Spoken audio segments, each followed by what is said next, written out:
उपनिषद book है। पिछले video पे हमने जहाँ तक पढ़ा था उसके बाद यहाँ से शुरू करते हैं। जो लोग उपनिषद के बारे में नहीं जानते उनको बता दूँ, उपनिषद वेदों का ही पार्ट है और इनको वेद व्यास जी ने लिखा था। तो मेरे रामायण, महाभारत, वेद, पुराण, कामशास्त्र ये सब अगर शुरुआत से पढ़ना चाहते हो बुक को, तो इस वीडियो के नीचे चैनल के नेम या पिक्चर पे क्लिक कीजिए या फिर चैनल का नाम यूट्यूब पर सर्च करके प्लेलिस्ट में जाके देख सकते हैं। तो पिछले चैप्टर पे हमने पढ़ा था कि यमराज और नचिकेता के बीच में संवाद, और इसी से ज्ञान लेके कृष्ण ने सारी गीता कही थी, क्योंकि ये मैच करता है। और जो अष्टावक्र गीता है वो भी कृष्ण ने सुना था। गीता में कृष्ण कहते हैं कि जनक आदि ज्ञानी जन, यानी जनक और अष्टावक्र के बारे में कृष्ण को पता था। तो व्यक्ति ब्रह्मलोक में प्रतिष्ठित होता है। आत्मा ना जन्म लेता है ना मरता है, वो तो नित्य है। वो स्वयं ना तो किसी के द्वारा उत्पन्न हुआ है और ना इसके द्वारा कोई भी उत्पन्न हुआ है। वो तो अजन्मा, नित्य, सदा रहने वाला और सनातन है। शरीर के नष्ट किए जाने पर भी ये नहीं मरता। हत्या करने वाला व्यक्ति यदि अपने को मारने वाला समझता है अथवा मारा गया व्यक्ति अपने को मारा गया मानता है, तो वे दोनों अज्ञानी हैं, क्योंकि ना कोई किसी की हत्या करता है और ना कोई किसी के द्वारा मारा जाता है। यही बात मैंने गीता में भी पढ़ी थी। मेरे गीता के वीडियोस अगर आपने देखे होंगे तो आपको पता होगा। जो व्यक्ति इस प्राणी के हृदय गह्वर में निहित सूक्ष्माति सूक्ष्म एवं महान से भी महान परमेश्वर को तथा उसकी महिमा को देख पाता है, उस कामना और दुख शोक रहित व्यक्ति पर परमेश्वर की कृपा ही समझिए।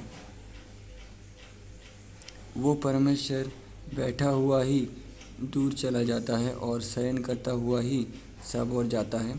वो ईश्वर अपने ऐश्वर्य में मत कभी नहीं होता। उसे मेरे सिवा अन्य कौन जान सकता है। वो परमेश्वर सर्वव्यापी है, अस्थि शरीरों में भी विधेय, अविचल एवं महान है। उसे जानने वाला और विज्ञ पुरुष कभी शोकातुर नहीं होता। वो परमेश्वर कहने सुनने से अथवा बुद्धि से प्राप्त नहीं होता, किंतु जिस पर उसकी कृपा होती है उसी के द्वारा प्राप्त हो सकता है, क्योंकि वो अपने कृपा पात्र पर ही अपने रूप को प्रकट करता है। दुष्चरित्र, अशांत मन वाला, असंयम युक्त व्यक्ति अपनी सूक्ष्म बुद्धि के द्वारा भी उस परमेश्वर को प्राप्त नहीं कर सकता। वो परमेश्वर जहाँ है, जैसा है, उसे कौन जान सकता है, क्योंकि जिसके लिए ब्राह्मण, क्षत्रिय आदि प्राणी भोजन बन जाते हैं और मृत्यु जिसका उपचेतन बनती है, उसे कौन जान सकता है। अब कठोपनिषद का तृतीय वल्ली।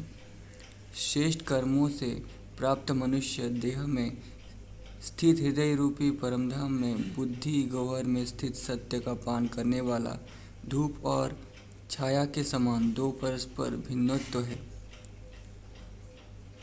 समझ रहे ना, बुद्धि और मनुष्य देह में जो आत्मा रहता है उसके अंदर ब्रह्मज्ञानी ऐसा कहते हैं। और नचिकेता अग्नि का 3 बार चयन करने वाले तथा पंचाग्नि युक्त विद्वान भी ऐसा ही कहते हैं। जो नचिकेता अग्नि यज्ञकर्ता को संसार सागर से पार करने वाले के समान है, उसके द्वारा संसार सागर से तरने की कामना वाले मनुष्य को अभय पद प्राप्त कराने और अक्षर ब्रह्म को जानकर प्राप्त करने की शक्ति हमें प्राप्त हो। तुम इस शरीर को रथ और जीवात्मा को रथी समझो तथा बुद्धि को सारथी और मन को लगाम जानो। ये तो कृष्ण की गीता की तरह ही है। गीता से पहले ये हुआ था, तो कृष्ण ने इसके बारे में सुना होगा। और अष्टावक्र, उससे भी गीता मिलती जुलती है। और कृष्ण अष्टावक्र जनक के बारे में भी गीता में कहते हैं, तो अष्टावक्र गीता के बारे में भी कृष्ण को पता था। और मन को लगाम जानो, इंद्रियों को घोड़े और विषयों को उनके गमनागमन का मार्ग विद्वानों ने बताया है, तथा इंद्रिय आदि के साथ रहने वाला जीवात्मा ही उसका उपभोग करने वाला कहा गया है। उस मनुष्य की इंद्रिय अकुशल सारथी के दुष्ट अश्व के समान उच्छृंखलन हो जाती है, जो सदा अविवेक बुद्धि वाला और असंयमित मन वाला रहता है। परंतु उस व्यक्ति की इंद्रियां कुशल सारथी के श्रेष्ठ अश्वों के समान वशीभूत रहती है, जो सदैव विवेकी बुद्धि युक्त और वश में रहने वाले मन से संपन्न रहता है। अविवेकी बुद्धि और असंयत मन वाला अपवित्र हृदय मनुष्य जन्म मृत्यु के चक्र में घूमता रहता है और परम पद को भी कभी प्राप्त नहीं कर सकता। विवेक बुद्धि और संयत मन वाला पवित्र हृदय मनुष्य उस परम पद को प्राप्त कर लेता है, जहाँ से लौटकर फिर मनुष्य जन्म ग्रहण नहीं करता। कृष्ण भी यही कहते हैं, लेकिन घुमा फिरा के बुद्धि लगा के कहते हैं, क्योंकि कृष्ण एक कूटनीतिज्ञ भी थे, राजनीतिज्ञ भी थे, है ना, एक बुद्धिमान पुरुष भी थे। और कृष्ण का इंटेंशन अर्जुन से सिर्फ कर्म करवाना था, तो उसी इरादे से कहते हैं, जो मनुष्य विवेकी सारथी के समान श्रेष्ठ बुद्धि वाला है, वो अपनी मन रूपी लगाम को सदा वश में रखता है। वो इस संसार से पार होकर परमेश्वर के परम पद को पाता है। हालांकि कूटनीतिज्ञ और राजनीतिज्ञ महानतम बुद्धिमान पुरुष ही हुआ करते हैं। जो श्रेष्ठ पुरुष होते हैं वही ऐसा कर सकते हैं। तो कृष्ण श्रेष्ठ पुरुष भी थे, इससे यही पता चलता है।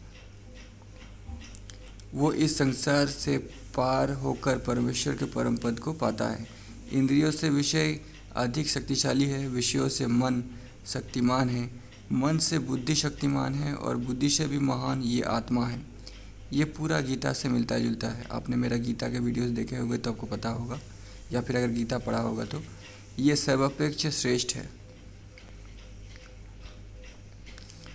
आत्मा से अव्यक्त शक्ति श्रेष्ठ है, अव्यक्त शक्ति से स्वयं परमेश्वर श्रेष्ठ है और उन परमेश्वर से श्रेष्ठ कुछ भी नहीं है।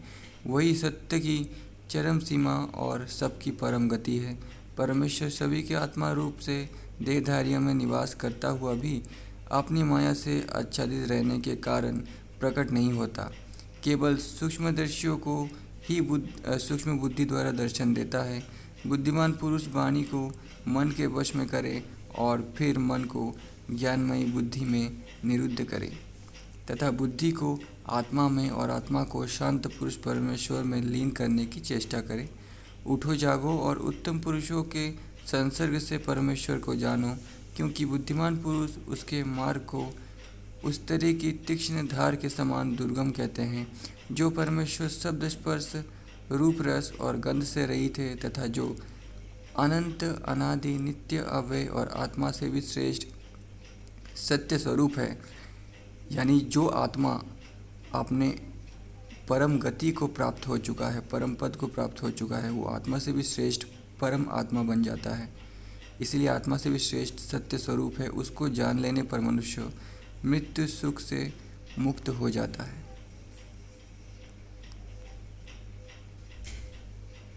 उसका वो कर्म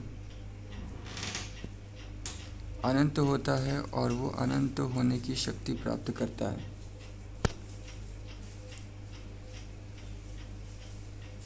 स्वयंभू परमेश्वर ने सब इंद्रियों के द्वार बाहर की ओर निर्मित किए हैं, इसीलिए बाह्य वस्तुएं ही देखी जाती है। अंतरात्मा नहीं देखा जा सकता। किसी मेधावी ने ही अमृतत्व की कामना कर चक्षु आदि को भीतर की ओर प्रेरित कर अंतरात्मा के दर्शन किए हैं। जो बुद्धिहीन पुरुष बाह्य भोगों में ही फंसे रहते हैं, वे मृत्यु के भीषण पास में बनते हैं, परंतु बुद्धिमान पुरुष सत्य स्वरूप अमरत्व को जानकर संसार के किसी भी अनित्य भोगों की कामना नहीं करते।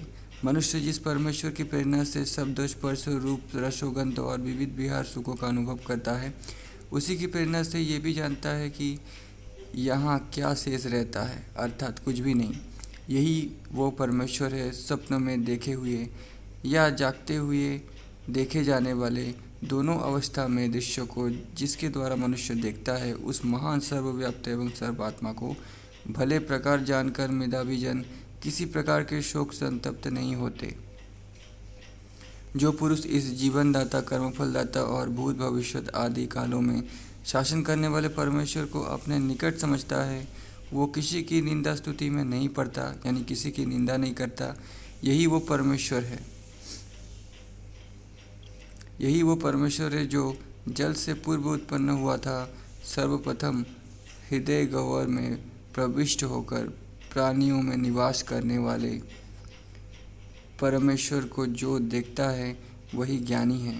प्राणों के सहित जो देवी अदिति प्रकट होती है, जो प्राणियों के साथ प्रकट हुई है, वही हृदय गुहा में जाकर विराजती है।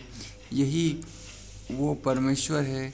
गर्भवती नारी द्वारा धारण किए गर्भ के समान दो अरण्यों में जो जातवेता अग्नि स्थिर है और जो जागृत होकर हवन सामग्रियों से संपन्न होकर मनुष्य द्वारा स्तुति के योग्य होता है, यही है वो परमेश्वर जहाँ से सूर्य उदित होते और अस्त भी हो जाते हैं, उसी में सब देवता नीत है। यही वो परमेश्वर है जिसे कोई भी लांघने में समर्थ नहीं है। जो मनुष्य यह लोक में परमेश्वर को अनेक रूपों वाला देखता है, वो मनुष्य के द्वारा मृत्यु को प्राप्त होता है, क्योंकि जो परमेश्वर यहाँ है वही वहाँ भी है, अथवा जो परलोक में है वही यह लोक में स्थित है। ये सत्य तत्व मन के द्वारा ही प्राप्त हो सकता है। इस लोक में अनेकत्व किंचित नहीं है। जो मनुष्य अनेकत्व देखता है वो मृत्यु के द्वारा मृत्यु को प्राप्त होता है। मतलब अनेक भगवान नहीं है। यही वो परमेश्वर है जिसे जान लेने पर मनुष्य किसी की निंदा नहीं करता। वो परम पुरुष अंगूठस्थ मात्र देह गह्वर में स्थित होकर भूत भविष्यत आदि कालों में सब पर शासन करता है। यही वो परमेश्वर है जो आज है और कल भी रहेगा। ये अंगुष्ठ प्रमाण परिमाण वाला पुरुष निर्गुण ज्योति के समान है एवं भूत भविष्यत आदि कालों में सब पर शासन करता है। जैसे दुर्ग पर हुई वृष्टि का जल पर्वत के विभिन्न निम्न स्थलों में जाता है, वैसे ही विभिन्न धर्म वाले जीवों को परमेश्वर से भिन्न देखने वाला उन्हीं के पीछे दौड़ता है। हे नचिकेता, जैसे वृष्टि का शुद्ध जल अन्य जलों में मिलकर वैसा ही हो जाता है, वैसे ही परमेश्वर के जानने वाले संत जन का आत्मा परमेश्वर हो जाता है। यानी आत्मा ही परमेश्वर है। अष्टावक्र गीता के अनुसार, भगवत गीता के अनुसार, और यहाँ भी यही बताया गया है। शिव पुराण में भी शिव ने यही कहा है। तो आत्मा ही परमेश्वर हो जाता है जो ये जान लेता है, जो ऊपर नियम लिखा गया है उसके द्वारा। चैतन्य स्वरूप अजन्मा ब्रह्म का नगर 11 द्वारों से युक्त है। उस परमेश्वर की उपासना करके जो विज्ञ कभी शोक नहीं करता, वो जीवन मरण से विमुक्त हो जाता है। यही है वो परमेश्वर। अपने परम धाम में स्थित ब्रह्म स्वयं प्रकाशमान है। वही अंतरिक्ष स्थित वस्तु है। वही घरों में पहुँचने वाला अतिथि है। वही आहुति देने वाला होता है। वही मनुष्यों में, देवताओं में, सत्य और आकाश में भी निवास करता है। जैसे कृष्ण कहते हैं मैं सबके अंदर हूँ, तो वो आत्मा के बारे में बात करते हैं। तो आत्मा सबके अंदर है, आत्मा ही परमेश्वर है, हमने पहले पढ़ा। वही जलों में, पृथ्वी में, पर्वतों में और श्रेष्ठ कर्मों में प्रकट होने वाला है। वही महान सत्य है जो प्राण को ऊपर उठाता और अपान को नीचे करता है। उस देह में निवास करने वाले भोजनीय परमेश्वर की उपासना सभी देवगण करते हैं। इस देह में वर्तमान एक देह से दूसरे देह को प्राप्त होने वाले आत्मा के देह त्याग करने पर यहाँ क्या अवशिष्ट रहता है, वो परमेश्वर यही है। हे नचिकेता, कोई भी देहधा भी प्राण या अपान से ही जीवित नहीं रहता, किंतु जिसमें ये दोनों आश्रित है, ऐसे अन्य के द्वारा ही जीवित रहता है। वो गूढ़ एवं सनातन ब्रह्म और आत्मा मरने पर जैसे रहते हैं, अब तुम्हें वो बात कहता हूँ।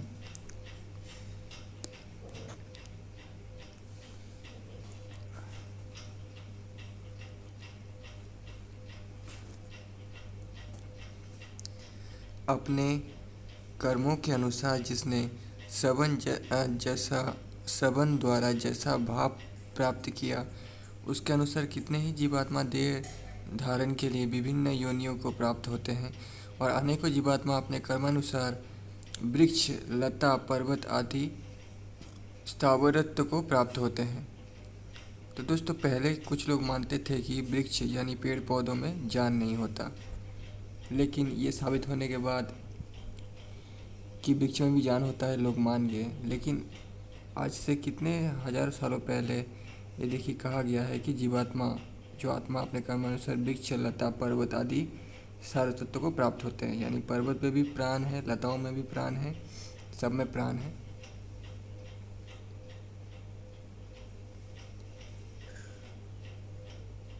यही वो परमेश्वर है जिसे कोई लांघ नहीं सकता। वही विभिन्न भोगों का निर्माता परमेश्वर सोने पर भी जागता रहता है। वही शुद्ध स्वरूप परब्रह्म और अविनाशी कहा जाता है। उसी में संपूर्ण आश्रित है। सर्व प्राणियों के अंतरात्मा रूप परमेश्वर एक होते हुए भी विभिन्न देहधारियों में प्रविष्ट होकर उन्हीं के रूप वाला बना हुआ है। उन्हीं के रूप वाला मतलब सबके अंदर जो आत्मा है उसी के बारे में बात हो रही है। वो भीतर रहने वाला ईश्वर बाहर भी है, जिससे संपूर्ण विश्व में स्थित एक अग्नि विभिन्न रूप वाला हो जाता है। जैसा कृष्ण कहते हैं गीता में, जैसा वायु एक होते हुए भी विभिन्न रूप वाला हो रहा है, वैसे ही सब प्राणियों में निवास करने वाला परमेश्वर एक होते हुए भी देहधारियों के अनुरूप रूप वाला रहता है। वो उनके बाहर भी स्थित है।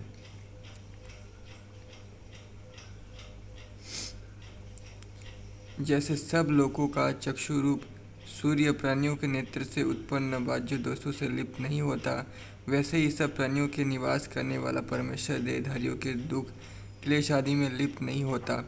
वो सबके भीतर रहता हुआ भी बाहर स्थित है। सब देहधारियों में आत्मा रूप से निवास करने वाला तथा सबको नियंत्रण में रखने वाला परमेश्वर एक रूप वाला होकर भी अनेक रूप धारण कर लेता है। जो विद्वान अपने भीतर स्थित उस ब्रह्म के निरंतर दर्शन करते रहते हैं, उन्हीं को शाश्वत सुख की प्राप्ति होती है, अन्य को नहीं होती। जो ब्रह्म नित्य में भी नित्य, चैतन्य में भी चैतन्य तथा एक होते हुए भी अनेक देहधारियों के भोगों का विधान करता है, उस अपने देह में स्थित ब्रह्म को मेधावी जन निरंतर देखते रहते हैं। वही सर्व शांति को पाते हैं, अन्य व्यक्ति उसे नहीं पा सकते। वो अनिर्वचनीय परमानंद ये ब्रह्म ही है, ऐसा माना जाता है। उसे किस प्रकार समझा जाए, क्या वो प्रकट होता है अथवा अनुभव से जाना जाता है। वहाँ सूर्य, चंद्रमा, तारागण और ये विद्युत आदि प्रकाशित नहीं होते। फिर ये अग्नि कैसे प्रकाशित हो सकता है? उस ब्रह्म के प्रकाशित होने पर ही सब प्रकाशित होते हैं। यह संपूर्ण विश्व ही उससे प्रकाशित है। द्वितीय बल्ली समाप्त हुआ। अब तृतीय बल्ली, उस समय शायद बल्ली कहा जाता था। ये वही परमेश्वर है जिसके सब लोग आश्रित है। उसका उल्लंघन कोई नहीं कर सकता। वही ब्रह्म और वही अमृत कहा जाता है। ऊपर की ओर जड़ और नीचे की ओर शाखा वाला ये वो प्राचीन पीपल वृक्ष है जिसका आश्रय वही शुद्ध तत्तात्मक परमात्मा है। उसी ब्रह्म से प्रकट ये संपूर्ण विश्व है जो उसी प्राण रूप ईश्वर में गतिमान है। उद्यत वज्र के समान विकराल शक्ति वाले उस ईश्वर को जो मानते हैं, अमरत्व को प्राप्त होते हैं। इसी ईश्वर के भय से अग्नि और सूर्य तपते हैं और इसी भय से इंद्र, वायु और यमराज अपने अपने कार्य में लगे हुए हैं। शरीर के नष्ट होने से पहले ही यदि परमेश्वर का बोध प्राप्त कर लिया तो ठीक, अन्यथा अनेक युगों तक विभिन्न योनियों में पड़ना होता है। दर्पण के समान ही शुद्ध अंतकरण है। स्वप्न के समान ही पितर लोक में ईश्वर दिखाई देता है। जल के समान गंधर्व लोक में ईश्वर के दर्शन से होते हैं और ब्रह्म में तो छाया और धूप के समान ही सब पृथक दृष्टिगोचर होता है। विभिन्न रूपों वाली इंद्रिया की जो अलग अलग स्थिति है और जो उदय तथा अस्त को जाने के स्वभाव वाली है, उस बात को जानने वाला ज्ञानी पुरुष कभी शोक संतप्त नहीं होता। इंद्रियों से मन, मन से बुद्धि, बुद्धि से जीवात्मा, जीवात्मा के से अपेक्षा अव्यक्त शक्ति श्रेष्ठ है। अव्यक्त शक्ति से व्यापक निराकार परमेश्वर श्रेष्ठ है, जिसे जानने वाला प्राणी जीवन मुक्त होकर अमृतत्व को प्राप्त करता है। इस ब्रह्म का यथार्थ स्वरूप सामने नहीं आता। नेत्र द्वारा कोई मनुष्य उसे देख नहीं सकता। वो तो मानसिक चेतन से पवित्र हृदय और विवेक बुद्धि द्वारा ही दिखाई देता है। जो इसके ज्ञाता है वे अमर हो जाते हैं। मन के सहित पांचों ज्ञानेंद्रियां जब नियंत्रित हो जाती है और बुद्धि भी स्थिर हो जाती है, तब उस अवस्था को ही परम गति कहा जाता है। यानी बुद्धि भी स्थिर हो जाती है, शोक गुस्सा ये सब नहीं आता। इंद्रिय की स्थिरता को ही योग माना गया है। तब प्रमाद नहीं रहता, परंतु योग उदय और अस्त होने के स्वभाव वाला है। अभ्यास छोड़ने पर यह अस्त हो जाता है। ब्रह्म अवश्य है, ऐसा कहने मात्र से ही ब्रह्म की उपलब्धि कैसे हो सकती है, क्योंकि वो प्राणी मन अथवा नेत्र के द्वारा भी प्राप्त नहीं किया जा सकता। ब्रह्म अवश्य है, इस निश्चय के साथ उसे स्वीकार करे, फिर तत्वभाव द्वारा उसे प्राप्त करे। इस प्रकार परमेश्वर की सत्ता में विश्वास करने वाले उपासक के निकट परमेश्वर का तत्वभाव प्रकट हो जाता है। जब इसके हृदय में उत्पन्न हुई कामनाओं का नाश होता है, तब मनुष्य ब्रह्म का यही साक्षात कर लेता और अमरत्व को प्राप्त होता है। जब हृदय की सभी गांठें खुल जाती हैं, तब मनुष्य अपने इसी देह से अमरत्व का अनुभव करने लगता है। यही निश्चित विधान है। हृदय में 100 नाड़ियां हैं, उनमें से एक कपाल की ओर निकली है। साधक उसके ऊर्ध्व लोक में पहुंचकर अमृतत्व प्राप्त कराता है। अन्य 100 नाड़ियां मरने के पश्चात विभिन्न योनियां प्राप्त करने वाली है। सर्वांतरात्मा अंगुष्ठ प्रमाण परमेश्वर सदा मनुष्य के हृदय में निवास करता है। उसे जैसे मूंछ की सीख पृथक की जाती है, वैसे अपने शरीर से पृथक करे और उसी को अमृत युक्त समझे।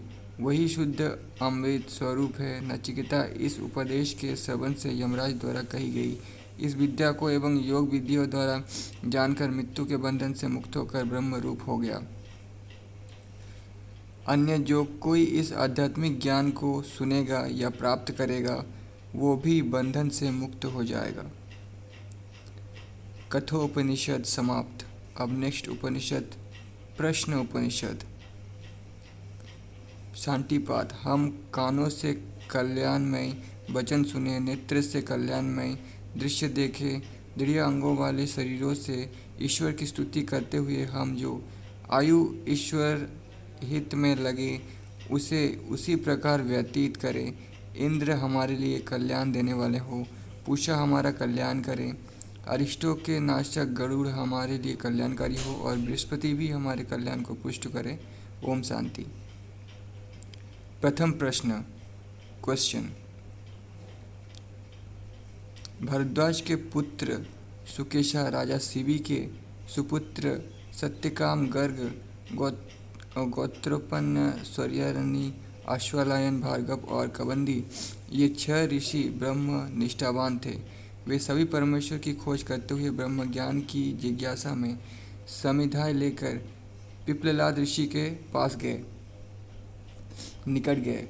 उन ऋषियों से महर्षि पिप्पलाद कहने लगे कि आप लोग श्रद्धा सहित ब्रह्मचर्य पूर्वक तप करते हुए 1 वर्ष तक रहो। इसके पश्चात अपनी जिज्ञासा अनुसार प्रश्न कराना। यदि मैं उन बातों को जानता हूँगा तो तुम्हें अवश्य बताऊँगा। महर्षि पिप्पलाद की आज्ञा पालन करने के पश्चात कबंदी ने उनके समीप जाकर पूछा, भगवत, यहाँ यह प्रजा किस कारण से विभिन्न रूपों में प्रकट होती है? महर्षि ने कहा, प्रजापति की कामना वाले प्रजापति ने तप के द्वारा एक रई और दूसरा प्राण उत्पन्न किया और उसने विचार किया कि ये दोनों विभिन्न प्रजाओं की उत्पत्ति करेंगे। इसके अनुसार सूर्य ही प्राण और चंद्रमा की रई है। विश्व में मूर्त और अमूर्त जो कुछ है वो ये रई है। अतः मूर्त पात्रों को ही रई समझना चाहिए।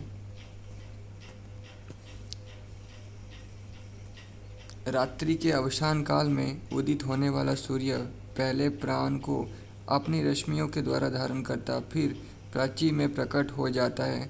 वही सूर्य दक्षिण को, पश्चिम को, उत्तर को, अधोलोकों को, ऊर्ध्वलोकों को तथा दिशा के मध्य भागों को प्रकाशित करता है और उससे वो सबके प्राणों को अपनी रश्मियों में धारण करता है।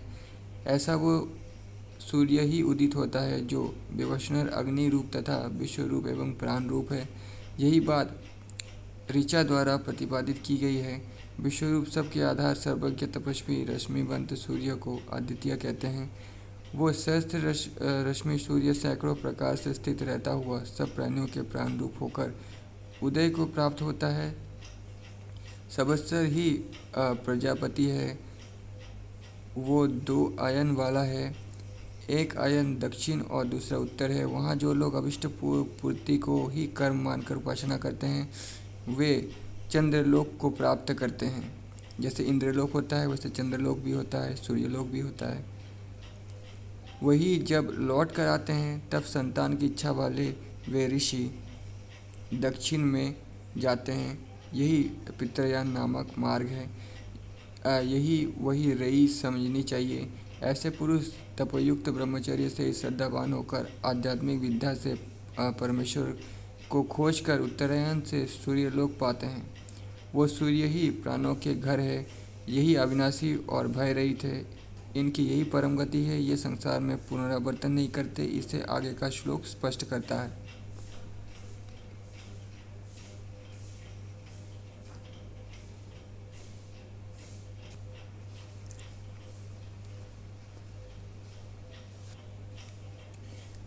सबके जानने वाला ब्रह्म 7 पहिए और 6 अरों वाले रथ में स्थित है।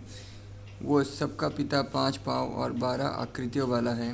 वो स्वर्गलोक से भी ऊंचे स्थान में स्थित और जल का उत्पादक कहा जाता है। ऋषिगण सभी यज्ञादि निष्काम भाव से युक्त शुभ कर्म शुक्ल पक्ष में किया करते हैं, क्योंकि महीना रूप प्रजापति के 2 अंग है, जिनमें शुक्ल पक्ष ही प्राण है, दूसरा कृष्ण पक्ष रई है, जिसमें सांसारिक भोगों से संबंधित कर्म किए जाते हैं। दिवस रात्रि मिलकर प्रजापति रूप है, दिन उसका प्राण और रात्रि रई है। इसलिए दिन में विहार करने वाले पुरुष अपने प्राणों को क्षीण करते हैं। इसके विपरीत रात्रि विहार करने वालों को उनका कर्म नहीं व्यापता और वे ब्रह्मचारी ही माने जाते हैं। अन्य प्रजापति स्वरूप है। उसी से वीर्य की उत्पत्ति है और ये संपूर्ण प्राणी वीर्य के द्वारा ही जन्म लेते हैं। तो जो लोग स्पर्म या वीर्य को गलत समझते हैं, संभोग शारीरिक सुख प्राप्त करने को गलत समझते हैं, वो लोग ईश्वर से दूर जाते हैं। इससे ये भी मतलब निकलता है। प्रजापत्य व्रत के अनुष्ठाता पुरुष जोड़े को जन्म देते हैं। जो व्यक्ति तपस्वी और ब्रह्मचर्य युक्त हैं तथा सत्य का जिसमें निवास है वे ही ब्रह्मलोक प्राप्ति के अधिकारी होते हैं। जिन पुरुषों में कुटिलता, मिथ्या और माया आदि दुर्गुणों का समावेश नहीं है वही ब्रह्मलोक प्राप्ति के अधिकारी हैं। अब दूसरा प्रश्न। फिर विदर्भ देशीय भार्गव ऋषि ने महर्षि पिप्पलाद से प्रश्न किया कि भगवान, प्रजा को धारण करने वाले देवता कितने हैं? उनसे इसे प्रकाशित करने वाले देवता कौन से हैं? उन सब में बड़ा देवता कौन है? महर्षि ने उनसे कहा, ये आकाश महान देवता है। वायु, अग्नि, जल, पृथ्वी, वाणी, मन, चक्षु और श्रोत्र ये सब भी देवता ही हैं। ये सब प्रकट होकर कहने लगे, इस देह को हमने ही धारण किया है, इसलिए हम इसके आश्रयदाता हैं। प्राण उन सब से बड़ा था। उसने कहा, मोह को छोड़ो, क्योंकि मैं ही अपने 5 रूप बनाकर देह को आश्रय देता हुआ धारण करता हूँ। परंतु उन देवताओं को उसकी बात पर विश्वास नहीं हुआ। जैसे मधुमक्खियों के राजा के छत्तों से बाहर निकलने पर सभी मधुमक्खियाँ उसके साथ बाहर निकलती और राजा के ठहरने पर सभी ठहर जाती हैं, वैसे ही प्राण भी अभिमान करता हुआ ऊपर की ओर उठा और बाहर निकलने लगा। इसके साथ ही वाणी, मन, नेत्र आदि भी शरीर से बाहर निकलने लगे और जब वो ठहर गया तब सभी ठहर गए। इससे प्राण की वरिष्ठता स्पष्ट हो गई और इसका अनुभव हो जाने पर वाणी आदि देवता ने प्राण की स्तुति की। प्राण अग्नि से ही तपता है, यही सूर्य, मेघ, इंद्र और वायु है, यही पृथ्वी और रई है। सत, असत और अमृत युक्त भी ये प्राण ही है। रथ चक्र की नाभि लगे अरों के समान ऋक और ऋचाव, यजु, साम के मंत्र, यज्ञ तथा क्षत्रिय, ब्राह्मण आदि सभी इस प्राण में निहित है। प्रजापति तू ही है, गर्भ में तू ही विचरण करता है और तू ही माता पिता के समान आकृति वाला होकर उत्पन्न होता है। हे प्राण, ये सब देहधारी तुझे बलि देते हैं। प्राण या आत्मा भी कह सकते हैं। तू देहगण अन्य प्राणों के साथ प्रतिष्ठित है। देवताओं के लिए अग्नि श्रेष्ठ है, पितरों के लिए स्वदा श्रेष्ठ है।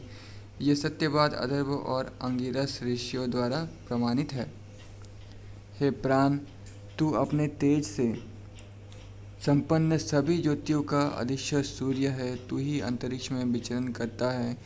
तू ही इंद्र और रुद्र रूप से सबकी रक्षा करने वाला है। हे प्राण, जब तू जल वृष्टि करता है तब तेरी यह प्रजा अन्न उत्पन्न होने की आशा में आनंदित हो जाती है।